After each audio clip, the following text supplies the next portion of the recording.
All right, South Carolina may have got the biggest sleeper in the transfer portal, an elite score, 4-star, top 30 player in the portal, committed to Carolina. We talk about all of that and more. Locked on Gamecock starts right now.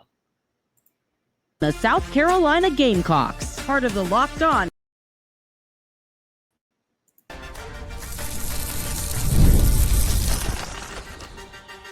You are Locked On Gamecocks, your daily podcast on the South Carolina Gamecocks, part of the Locked On Podcast Network. Your team every day. What's up, guys? Welcome into Locked On Gamecocks. I'm your host, Chris Morler. Hope everyone's having a fantastic Monday morning. We got 2 episodes for you today. And first and foremost, want to say thank you to everyone making Locked On Gamecocks your first listen each and every day. Shout out to our everydayers. Remember, we're a free and available podcast wherever you get your podcasts, as well as on YouTube. Part of the Locked On Podcast Network, your team every day. Now, today's episode brought to you by our friends at FanDuel.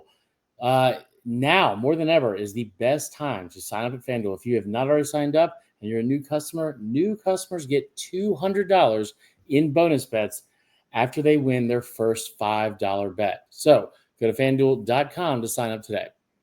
All right, big news out of the transfer portal from South Carolina on Sunday. Happened rapidly, happened very quick, and it honestly shocked a lot of people. One of the biggest names that's already entered his name in the portal, Treysen Eaglestaff. First off, phenomenal name.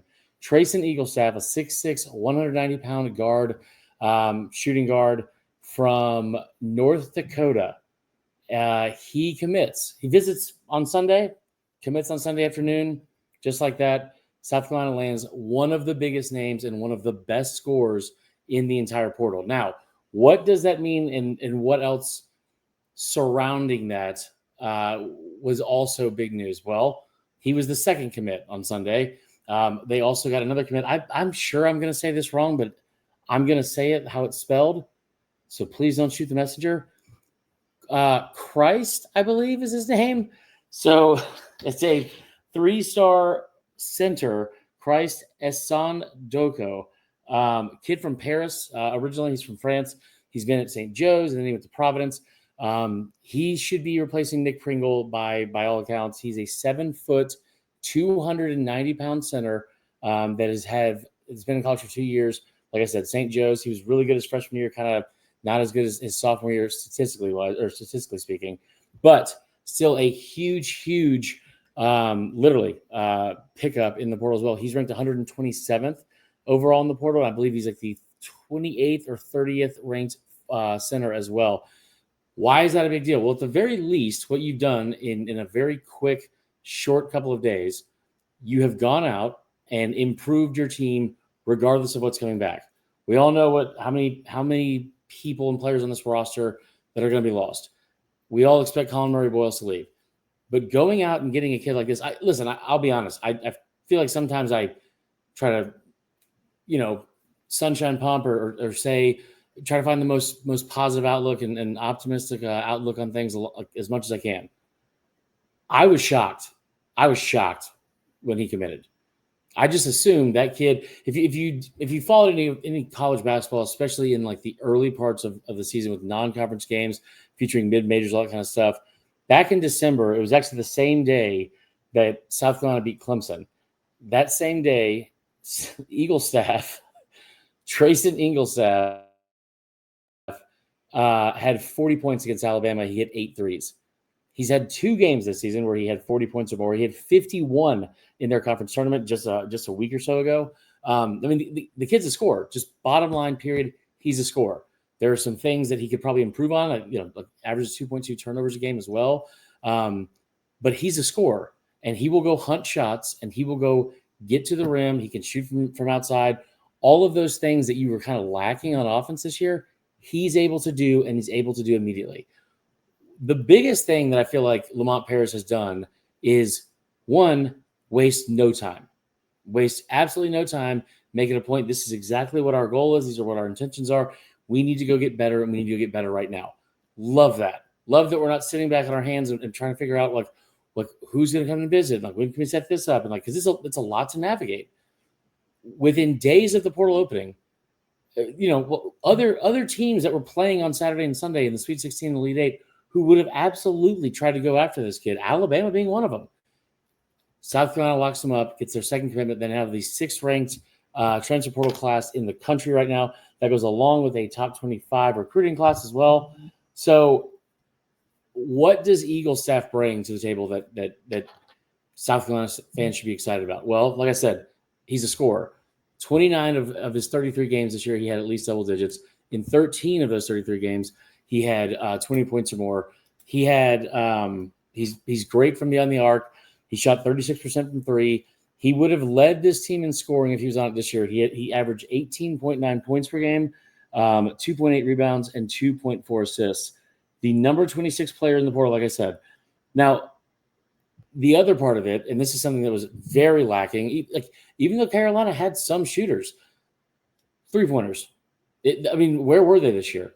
So Eaglestaff hit 84 three-pointers this season. 84. That would have been almost double the highest for anyone on South Carolina's team this year. I think it was Jamari who had 47. But so it's an instant improvement there. Now, like I said, he's a volume shooter. He's going to shoot a lot of shots, but on average, he's only going to shoot around 14.8, and we've seen players like that before. I think on this year's team, that the two highest were obviously Colin, and then I forgot the other one, but it was around 13.8 or 13.4 shots per game. Will he have to share the ball? Not if he's scoring. Not if he's scoring. This is an offense that ranks dead last in the SEC in scoring. It ranked 15th or worse in field goals made, field goal percentage, three-pointers made, and three-point percentage. It's not even just the fact they didn't make a ton of them. They didn't shoot a ton of them. I mean, you look at the numbers across the SEC, and South Carolina is at the bottom of every single category. Bringing in a kid like this who can step in right away. He's played 3 years in college already. Granted, it's not at the SEC level, but how many times have we seen in this day and age with the portal, specifically this year, somebody from a smaller school come in and have an instant, immediate impact in this league? I mean, Grant Nelson is same school, right? Chaz Lanier went to North Florida, and we saw how good he was for Tennessee this year. Walter Clayton, kid from Iona. It has happened over and over and over again. And regardless if he is a superstar like Walter Clayton or like a superstar like player of the year candidate out of the portal like Janai Broom was, I'm not saying he'll be that. What I am saying is he fits an immediate need and fills an immediate void on this team of trying to score the ball. It's so basic and simple. It's just so basic and simple. So I'm excited. Again, 20 points or more in 13 of his 33 games. He hit over 3 threes in 13 as well. Now, again, there's some games, like the game he had 51, he had 28 attempts. That's a lot. I imagine he will average around 13 to 18 shots a game. But pairing him with other players on this roster and players that can score was a must need and an immediate need that you had to fix. I went over the numbers earlier in the SEC. You look at the numbers nationally of where this team was.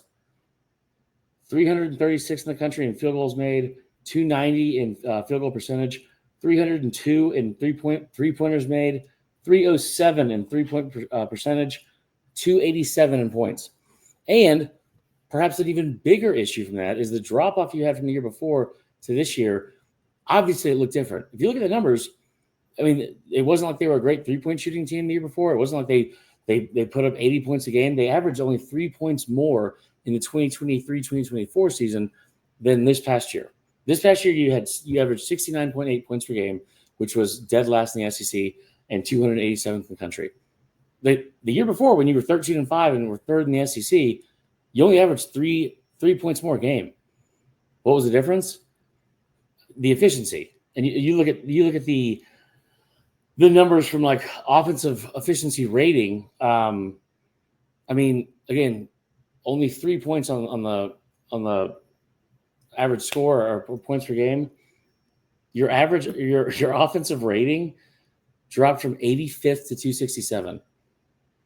And I don't know what goes into an offensive rating or that metric or how they do it, but I think we could all agree we saw firsthand how big of the drop-off it was from last year to this year. So what else is Lamont Paris going to do to make sure this season is not replicated next year? And how can he get back to that 2023-2024 team that was 13-5? Rumors swirling that a former player that transferred out last year is now coming back and in the mix to be picked up in the portal again and come back home. Talk about all that and more. Locked On Gamecocks continues next.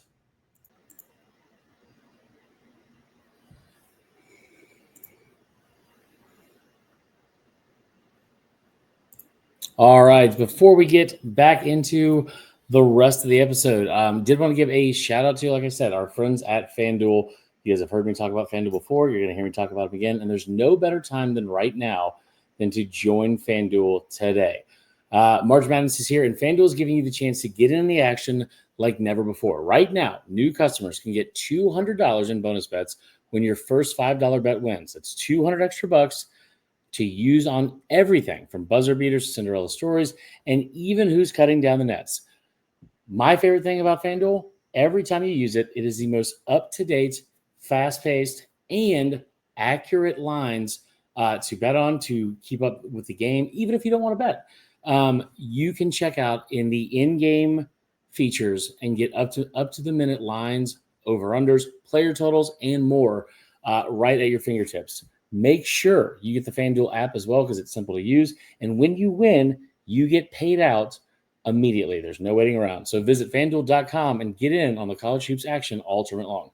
Okay, let's get back into more of the portal news. So, again, Treysen Eaglestaff. I don't know how long it's going to take me to say his name without laughing because that is a Disney Channel original movie, just chef's kiss of a name.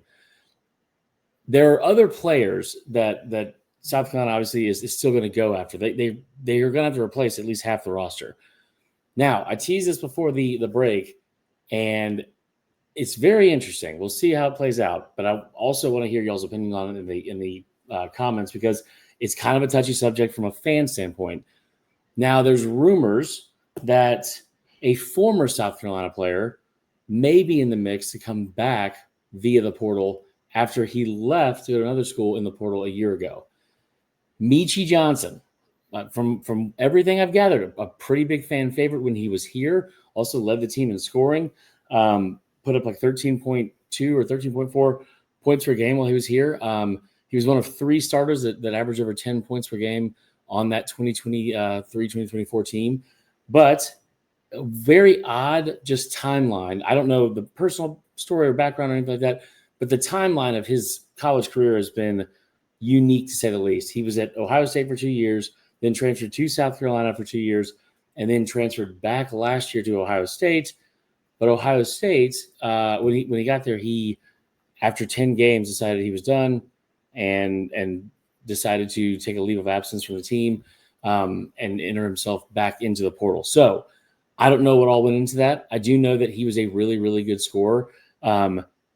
If it's something that can be kept in check, and Lamont Paris would know that better than me because he's already coached him, which is a huge benefit, then yeah, you definitely go get a kid like that. Maybe honestly what's missing is that he shouldn't have left in the first place. Like maybe he was more grounded here and somebody got in his ear. I don't know.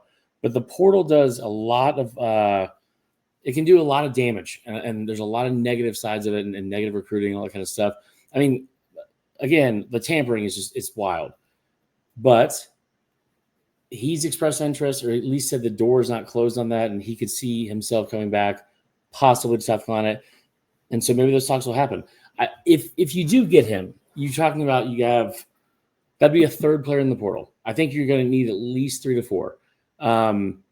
You're bringing in a class of 3 players, I believe. 1 4-star, obviously Eli Ellis is a top 100 recruit. If you don't know who Eli Ellis is, just search him on any social media platform because he is a loud, brash, and confident young man, and by all means should be a contributor as soon as he gets here, and probably a fan favorite already. But when I look at him, and I know he's only going to be a freshman, you can't always depend on like that playing out right away, right? not in a rude way to Eli Ellis because he's a very good player, but he's not like a 5-star, like top 10 guy. Like it's like has to see the court no matter what because it could be a lottery pick or whatever. But every time you watch him play, I mean, he is the same thing, the same way I described Eaglestaff. That's the best way to describe Eli Ellis. He's a scorer. He just absolutely a scorer. He can go find a bucket anywhere on the floor, anytime you need it, and a lot of times, like when you need it most.